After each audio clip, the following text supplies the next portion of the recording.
Hello, Bruins. My name is Monica Lee, and as Director of Regional Communities, it is my pleasure to welcome you on behalf of the UCLA Alumni Association. Tonight, we're excited to hear from Dr. Nancy Lee about your brain on social distancing and how we can optimize psychology moving forward. Dr. Lee is a clinical psychologist in private practice in Beverly Hills and a leading practitioner of cognitive behavioral therapy. She is known for her engaging approach, incisive insights, and unique blend of clinical and scholarly expertise, and has been interviewed by the Los Angeles Times, Oprah Magazine, KNBC, and KTLA, to name a few. Dr. Lee received her postdoctoral fellowship in behavioral medicine at Harbor UCLA Medical Center. And now, welcome Dr. Lee. Hello, thank you so much for having me. Monica and Christine, thank you for that wonderful introduction. I'm going to try very hard tonight to live up to your kind words. So before we begin, I'd like to explain how this topic even got started. During the pandemic, I found myself addressing the same issues over and over again, not only with people I work with colleagues, with friends, with acquaintances in my own life. And to be honest, I didn't really have all of the answers. So what does a good psychologist do? She puts on her doctorate cap and she does a very thorough review of the research. And by review of the research, I'm not just talking about an hours-long review or a weeks-long review. I'm literally talking about a review that took months. So I combine all that research with my own decades of clinical experience, plus my independent research in the areas of eating disorders, depression, and romantic attachment. And what you're going to hear tonight is the culmination of all that. So most of all, I want to thank the people who are attending tonight. You're giving up time, and my goal is to inspire you, to improve your life, and I really want to make this worth it to you. So thank you, and let's get started. First slide. Okay.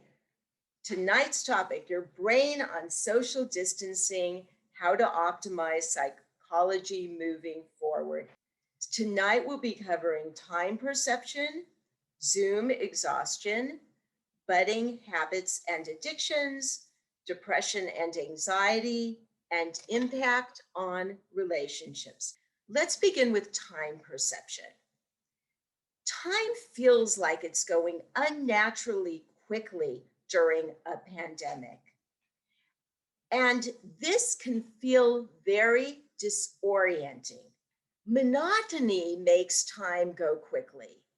Time is perceived as rushing by when days are monotonous. That is, we're doing the same thing every day. When you're just staying home and going out primarily to a grocery store or to exercise, if that, there's very little to differentiate a Sunday from a Monday. The same phenomenon applies when you're working all week and continue your work through the weekend. I know I'm absolutely guilty of that, especially when I'm doing writing or paperwork and the Thursday, Friday, Saturday, Sunday, and then it's Monday. There is no differentiation. So it's important to note that your brain processes time emotionally. The more emotional a memory, the longer perception of time duration. Even getting coffee or drinks with friends or going to a concert or sporting event is more emotional than going to the grocery store. That's why a weekend vacation will often feel longer than a weekend spent at home. Novelty makes time pass much more slowly. We weren't making many new memories social distancing, so we didn't feel like a lot of time had passed. A weekend jaunt adds emotion and novelty. There's a reason I use the word jaunt in the last slide. So jaunt means a pretty quick journey or outing. So those of us Angelinos on this web tonight know that we can't necessarily take a trip up the coast to Santa Barbara, one of my favorite places, or down the coast to Laguna. That would certainly add novelty and emotion to a weekend, right? But there are other things that we can do.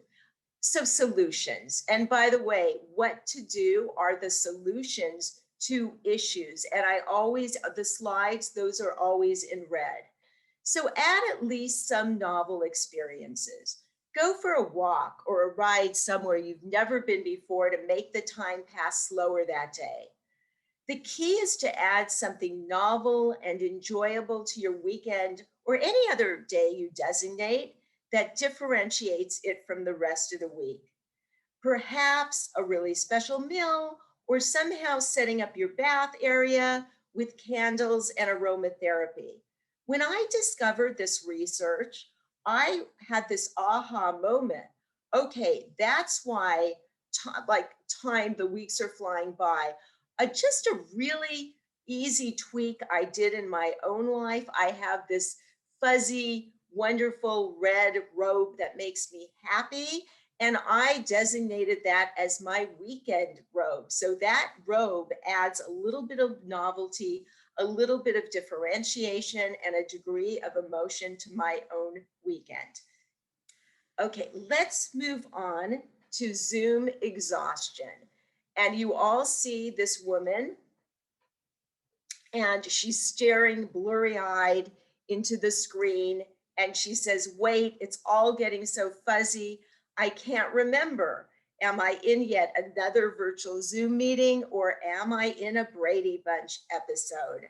For those of you on this webinar tonight, I'm sure you can relate when you're taking Zoom calls all day, they continue into the evening, and maybe you're finished with your Zoom calls at 5 or 6 p.m. And then guess what? There's some committee that you're volunteering with, and that's another 2 or 3 hour meeting.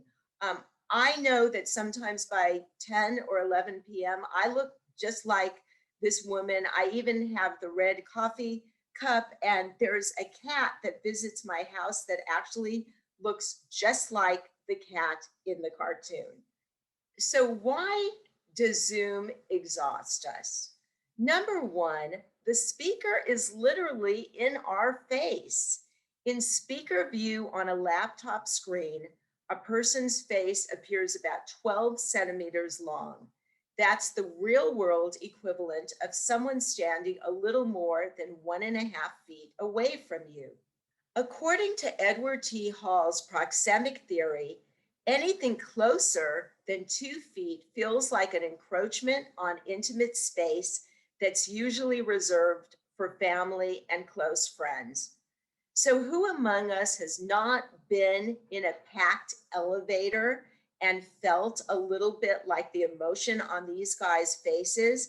And it's not just because your shoulder is jutting into somebody else's chest or because your purse is hitting somebody in the thigh.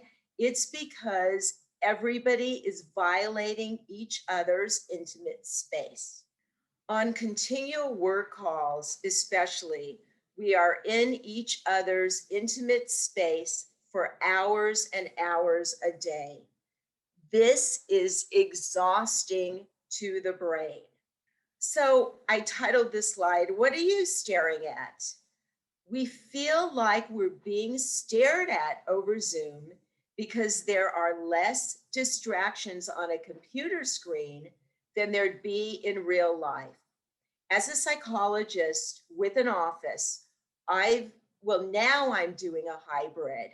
During the pandemic, I was doing almost all Zoom.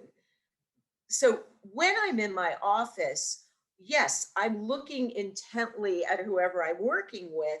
But that said, in my peripheral vision, there's a bookshelf, there's a painting on the wall, there's my clock. So there's all these psychological distractions, if you will.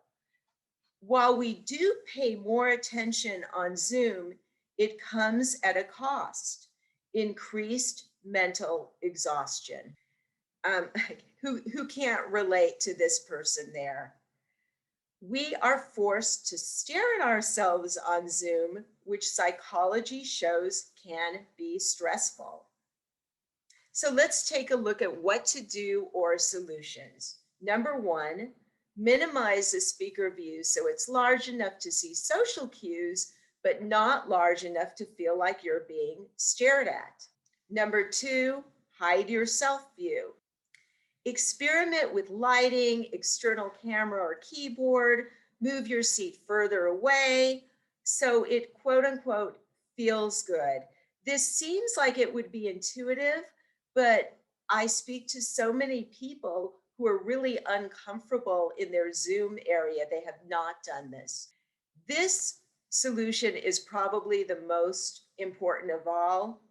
Balance out your work Zoom meetings or any Zoom meetings with in real life meetings whenever possible and just plain phone calls. A really interesting research finding is that people who walk and talk come up with more ideas than those sitting still. So, guys, do not forget about a meeting on the phone from time to time. Okay, we're moving on now to susceptibility to problem habits or worse, addiction. I'm defining addiction here because it's a term that's thrown around a lot, but many people don't understand the real simple psychological definition. So addiction is defined as the inability to stop a highly rewarding activity despite extremely negative personal consequences. What comes to mind for many people are drugs, gambling, boredom, stress, isolation, etc., may insidiously lead to new habits. For example, online shopping, gaming, that in turn become addictive. So alcohol, which can become addictive, the consumption was up nationwide during the pandemic. I'm just going to run through these stats really quickly. Hard liquor sales were up 20%, wine sales 16%, beer 8% in 2020 compared to 2019. Nationwide, hospitals have seen a dramatic rise in alcohol-related illnesses. This is continuing, by the way, such as alcohol liver disease, reported by institutions as diverse as U of Michigan, Harvard, Northwestern, and Mount Sinai Health Systems of New York. Locally, here in Los Angeles, admissions for alcoholic liver disease at Keck Hospital of USC were up 30% in 2020 compared with 2019. Okay, I love this slide for a number of reasons. So here the term is new age addictions. And you see a young couple in bed. There's 100 things that they could be doing. I did not want this webinar to have an R rating, so use your imagination. But the point is they're each looking at their respective phones. If you look at the body language, they're back to back, they're turned away from one another and on their phones. So, quote unquote, information addiction, which is a newly minted addiction, is on the rise. A UC Berkeley 2019 study showed that information such as that from social media sources like Twitter, Instagram, etc., can be highly rewarding in the same manner as money, snacks, and drugs. During the pandemic, you may have been checking your phone more often anyway because of increased time or curiosity about the news. If this phone checking was rewarding, you may still be traversing a slippery slope to addictive checking. Human curiosity also makes us easy targets for, and here's another newly minted term, clickbait. And clickbait is content whose main purpose is to get people to click on links. It's not necessarily addictive, at least not yet, but it can be an empty, useless time zapper.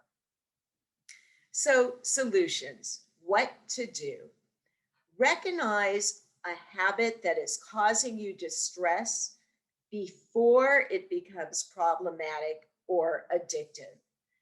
This could range from those extra 2 glasses of wine while you're cooking to not staying on task because you're checking your phone so much. Catch yourself and modify the behavior while you still can. Remember, one very important component of the psychological definition of addiction is the inability to stop. So I just want to do a shout out and commend anybody out there who's recognized that they have a habit that's become problematic, because honestly, the first step in breaking a habit is recognizing that it's a problem. Okay, we're moving on to the topic of anxiety and depression. I love this slide by Henry Burton. You have a man, he's clearly stressed out. There is perspiration literally flying off his forehead.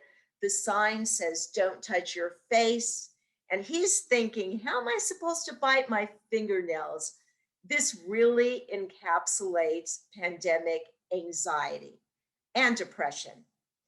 By the way, anxiety and depression are two common, very, very common just in our life, whether or not there's a pandemic to make things that much worse.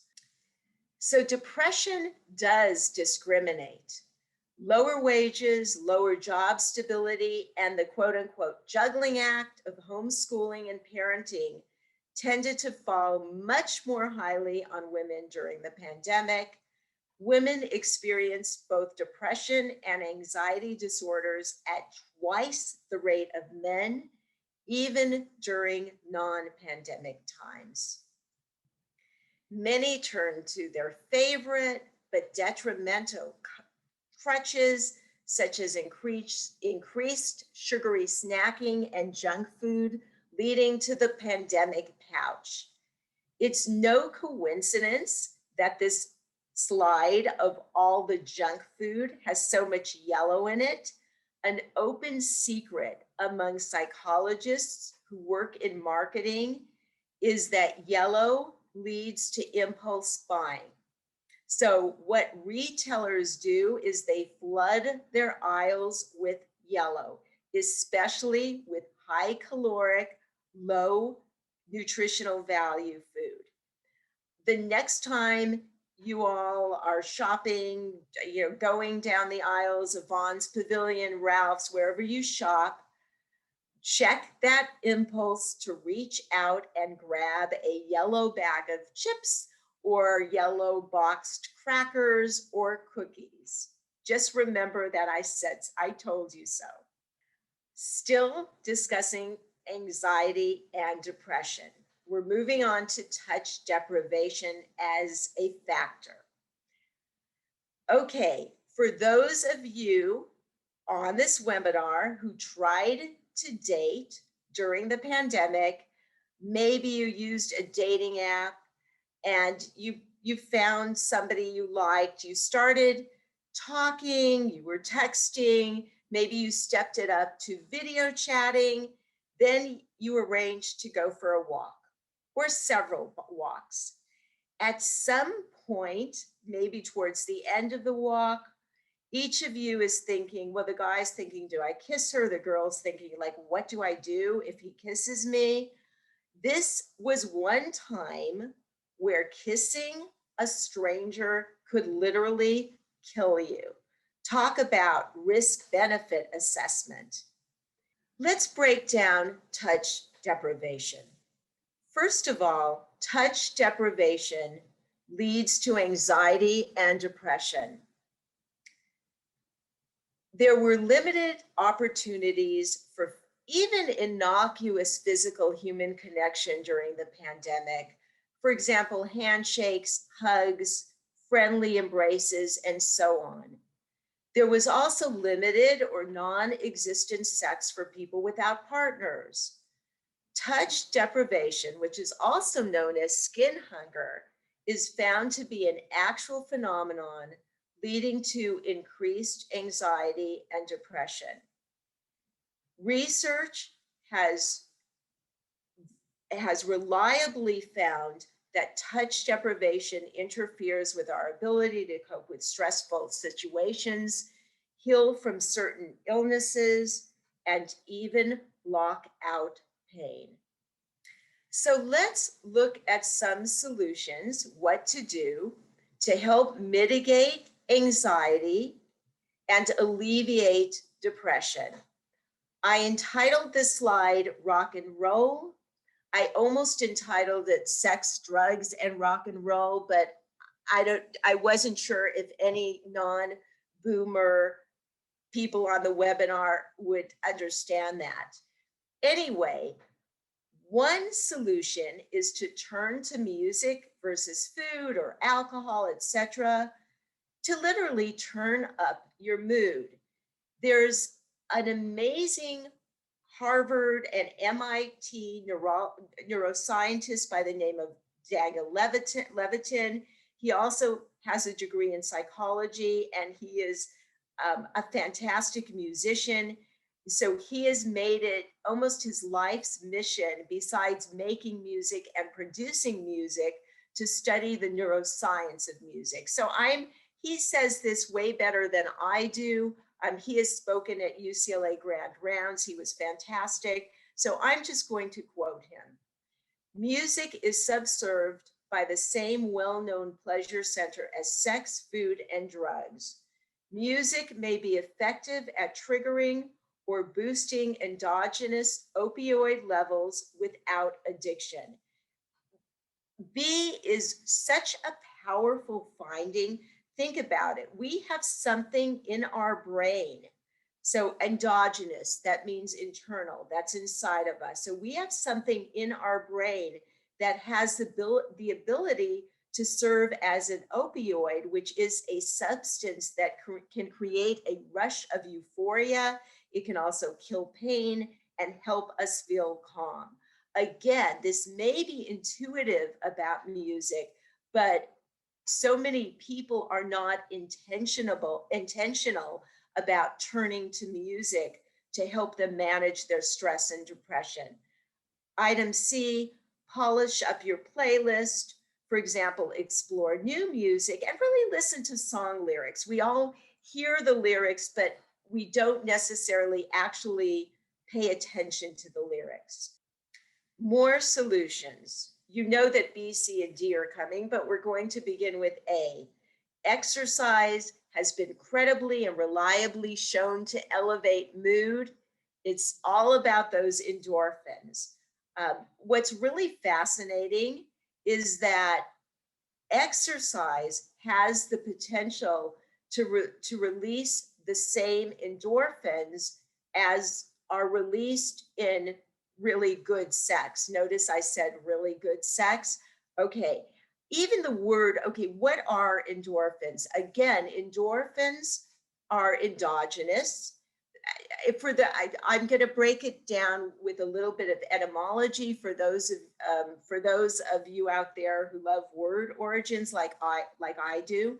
So you look at the word endorphins, it's a composition of endogenous and morphine. Endogenous meaning internal. Morphine comes from Morpheus, the god of dreams. So you get the point about endorphins. So exercise also sharpens mental focus and clarity by increased blood flow to the brain. Who wouldn't want to be sharper, to think better? According to the American Medical Association, the average weight gain among adults aged 25 and older is 1.5 pounds per year, even during non-pandemic times. This is due to a sedentary lifestyle, not metabolic changes. So exercise is really like a magic pill. It makes us feel better, think better, and it keeps us healthier with keeping our weight stabilized. The American College of Sports Medicine recommends at least 2.5 hours of aerobic exercise per week to avoid weight gain.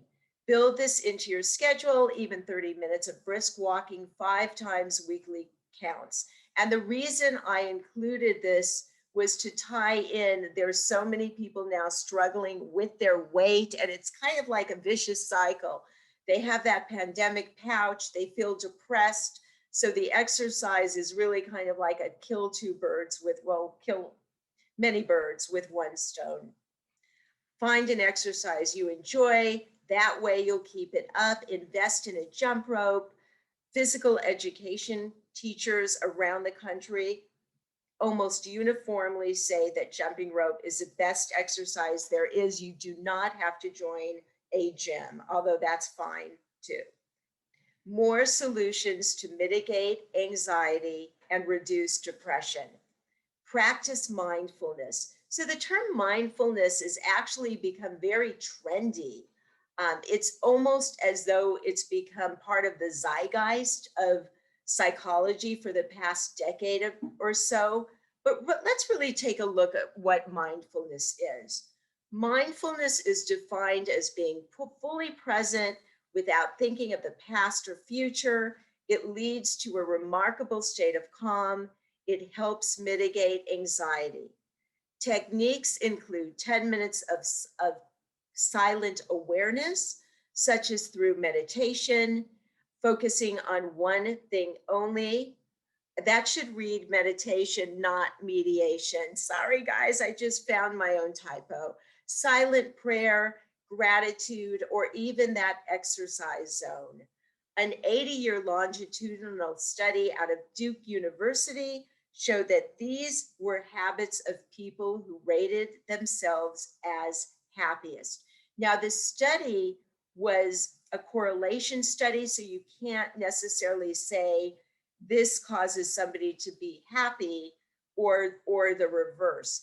Interestingly, I didn't put it in the slide, but this same study showed that people who have dogs as pets are also the happiest. Of course, this begs the question, is it that people who are intrinsically happy, they go and they acquire dogs, or is it that dogs make us happy as owners? It's a lot, it's probably a bit of both. Item C, intentional nature gazing. Don't just go for a walk, but focus on at least one or two new elements of nature you haven't noticed before. For example, the beauty of trees, the line of the horizon, listening to bird songs, being really intentional about it. About 8 years ago, I was fortunate enough to go on. It only lasted 3 days, but I was in Africa on a safari. And for those of you who've been on a safari, you know that you have to be so quiet and really just attune all your senses. You don't want to miss anything, so you have to look really intensely. Everybody wants the lion, right? That's the prize, seeing that. But you have to look intensely and you have to listen. You could hear a pin drop. Now, what's really interesting, that was only 2 or 3 days. I came home, I'm a jogger. Typically on my jogs, I'm in my head, unfortunately, maybe working out a problem, thinking about what I need to get accomplished the rest of the day. But after that trip, there was such a complete change in my jogs. I found myself listening to birds, really listening to birds, looking at leaves, hearing the crunch of gravel beneath my sneakers. My jogs to this day have never been the same because I've now become intentional about my own nature gazing. More solutions for mitigating anxiety and managing depression. Practice kindness. Kindness is shown to elevate the mood, not just in the recipient, but in the giver as well. So, how powerful is that? You're not only making somebody else feel good, but in treating kindness as a verb, you yourself will feel better. Another solution, a daily dose of laughter provides a direct hit, if you will, to the pleasure center of our brain, which is the ventral medial striatum, just in case anyone out there is interested. And look, there's a lot of comedy albums and books out there. I just included some of my favorites: Tiffany Haddish, Amy Schumer, David Sedaris. There's infinite numbers of more. If you're up, late night comedy does make people laugh. And it's always helpful to look for humor, even in a bleak situation. That speaks to attitude. I'm just going to read a quote from Max Ritvo. He is a 25-year-old poet who used humor even to deal with his own terminal cancer. And this is a direct quote from Max. When you laugh at something horrible, you're just illuminating a different side of it that was already there. It's a mnemonic device that makes our suffering rhyme with joy. So just think about that. If that doesn't speak to attitude and humor, I don't know what does. Okay, before we move on, now that the pandemic is in our rear view mirror, please do splurge on that massage. There is so much research that shows the psychological benefits of massage in addition to the physical benefits. And this holds for everybody, whether people are in a relationship or not. So, speaking of relationships, our next topic, our primal sense of safety and security was literally shattered during the pandemic. It is shattered during times of unprecedented personal stress and upheaval. And with regarding social distancing, as for isolation, what matters most is not the actual isolation, but whether a person feels lonely or what psychologists refer to as perceived social isolation. Even prior to the pandemic, more than 3 in 5 Americans reported feeling lonely.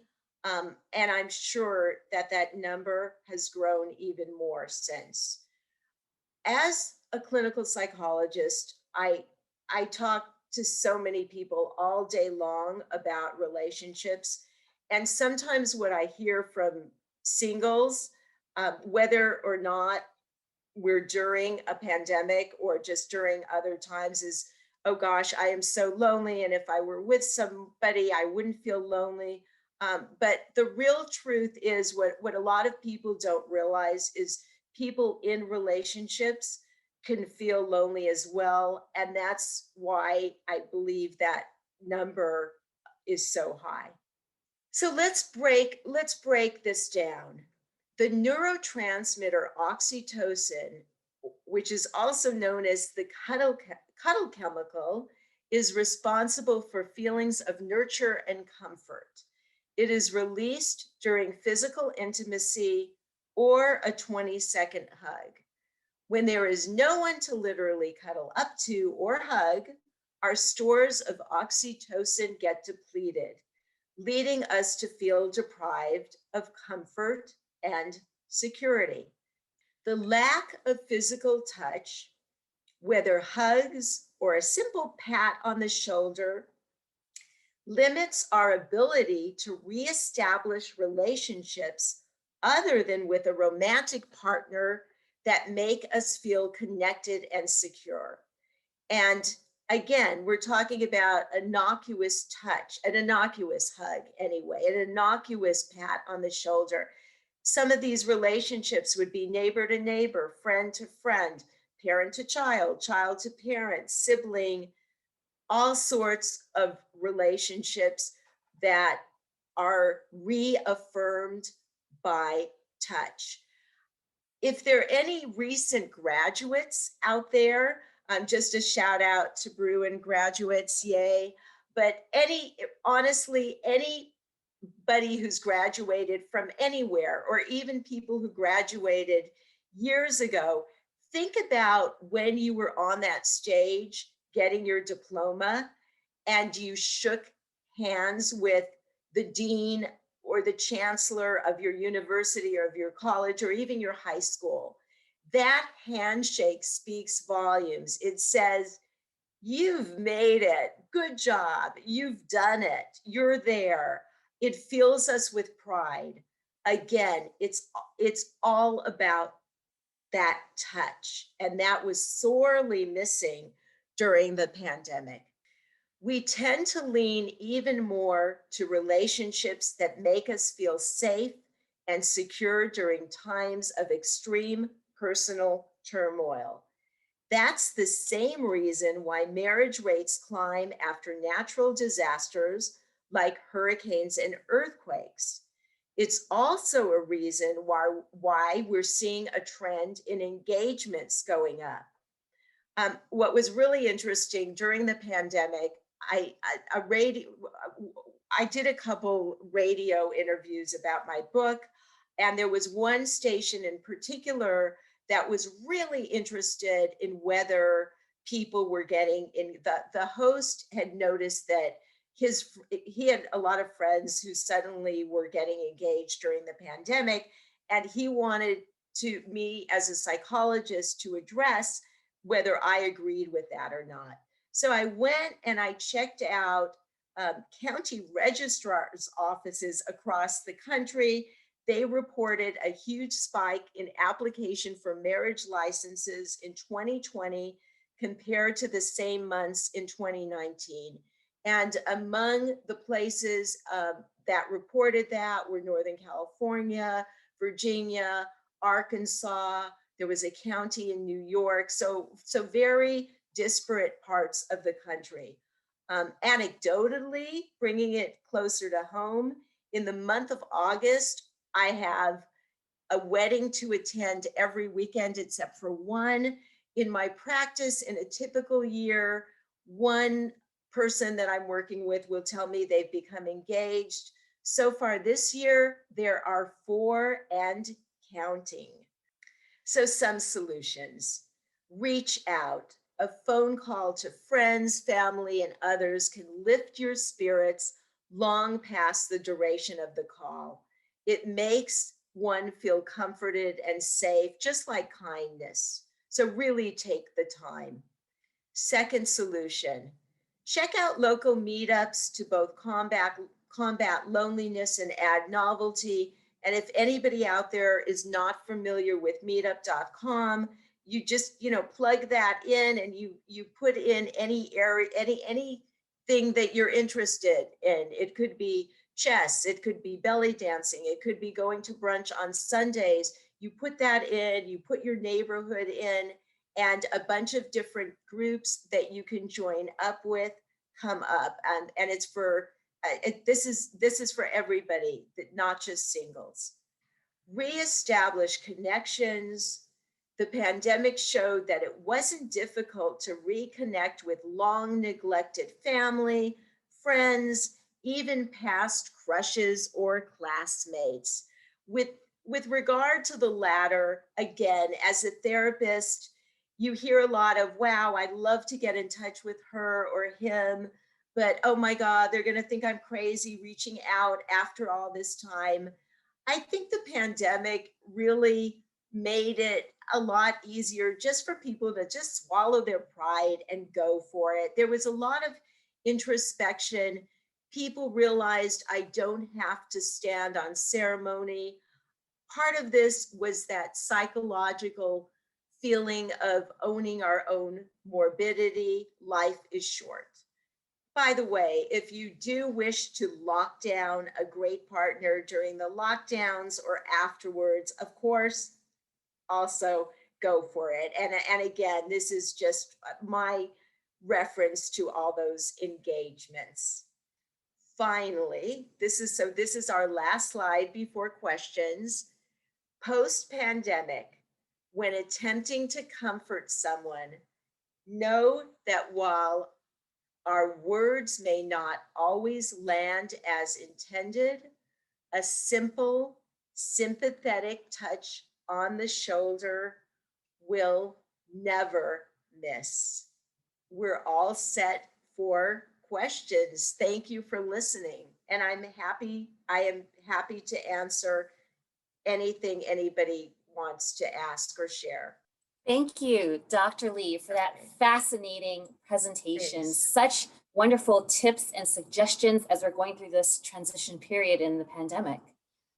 We do have some time for questions now from our viewers, as well as some questions that have come in through the registration site. And for those of Great. us watching right now, we encourage you to enter questions into the chat box and we'll try to answer as many as we can. I'll just start off with one, Dr. Lee. Do you think people will maintain any potentially new practices, values, or attitudes that they acquired during social distancing into this next normal? It's a great question, Monica. Very interesting. So our very own at UCLA, Dr. Patricia Greenfield speaks to this. And by the way, she is, I think, close to 90. She's still teaching, and she was also one of my professors. So she has, okay, so I'll explain this the way she does. So during the pandemic, during any natural disaster, subsistence behaviors become a lot more common. And what do I mean by subsistence? Just down to basics: gardening, cooking, spending time with family. So she studied this and found that the age group, the cohort that is most likely to carry these behaviors into the future are people who are in their mid-teens from about 15 through late 20s. And in her research, what she based that on were communities in Japan who went through earthquake, in the United States during the Great Depression, different earthquakes. So again, these subsistence behaviors became very common, but the cohort that continued them were mid-teens through late 20s. So I hope that helps answer that question. Thank you. That's certainly something very helpful for us to keep in mind. In talking about new behaviors, we did have a question just come in from our viewers. Do you have any tips for introverts who are returning to the workplace this fall? Ooh, I love that question. Because you wouldn't know it, but I'm actually an introvert too. Um, so, you know what? Introverts may not be great at water cooler chatter, but introverts tend to be really good listeners. So I'm assuming by the question that somebody is really interested in, like, I'm saying the person who asked is maybe an introvert and wants to understand how to connect better. Listen, just, be that person who is the good listener. And I'd also say choose quality over quantity, which you're probably doing anyway. So you look at an office setting as a team.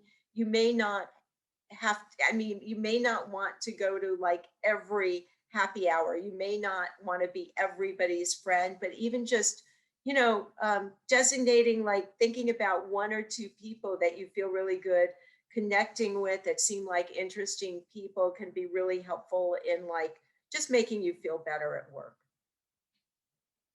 Yeah, absolutely. Sort of taking it in baby steps at the level that you're comfortable at, right? Yeah, Monica, exactly. Pacing in general, just getting back out there during the pandemic, that's an issue that comes up again with lots of people I work with, my patients, just that trepidation and fear, and even just it's like the familiar has become unfamiliar. And what I tell people are absolutely to pace yourself. Wonderful. On the other side of the spectrum, we have a question that came in. It seems like some people fare better than others under quarantine. Some really enjoyed being alone more, talking to people only via computer. But for me, an extrovert, I felt tied down and depressed. Now I'm overextended and accepting every invitation. How can I find that balance between this and not having that immense FOMO, fear of missing out? Whoever asked that, you're well on your way. Just by virtue of asking that question shows that you recognize you've got FOMO. A lot of people actually are experienced, a lot of people experience that, but can't articulate it as well as whoever asked the question. So again, thinking back about the discussion on changing a habit, you can look at FOMO or fear of missing out as a habit. So knowing that, okay, I have that, like honestly, like every time you have that impulse, oh my gosh, I'm going to miss out, just tell yourself, ask yourself, make it binary. Do I really want to go to this or don't I? Just make it really simple and binary. If the answer is no, don't go.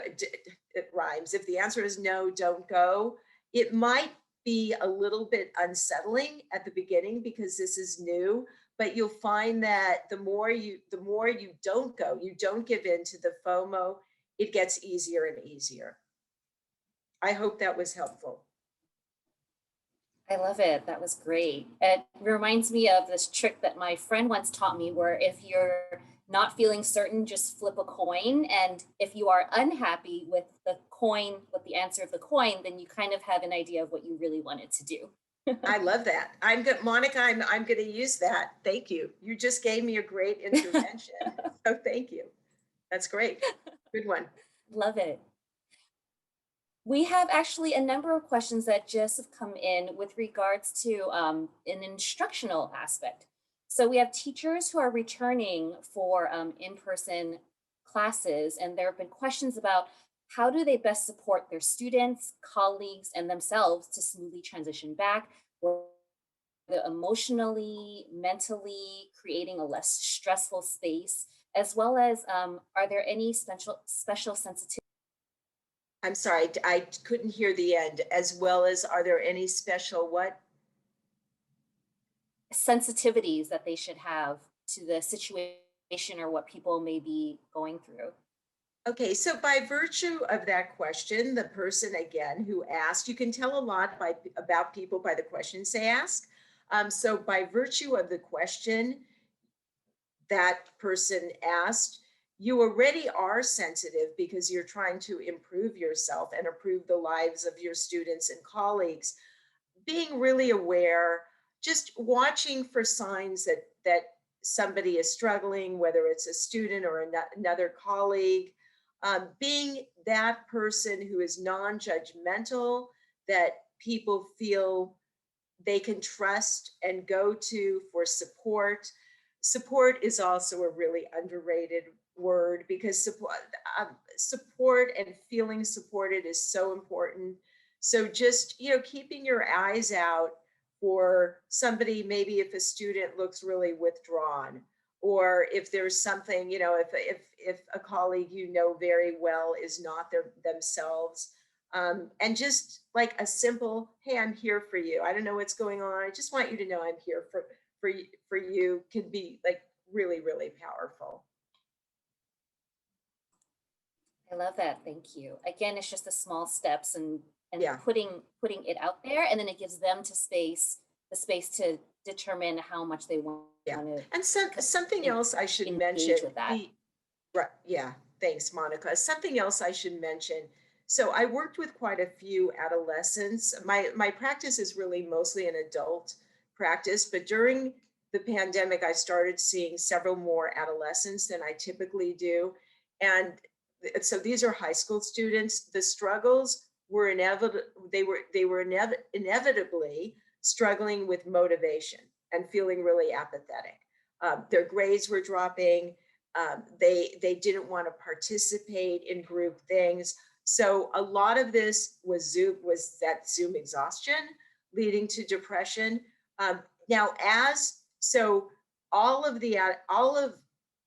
these people that I'm referring to, they've all returned to they're out for summer break now, but during the spring, they all returned to a hybrid and they started doing a lot better being there. So I feel like teenagers are really resilient.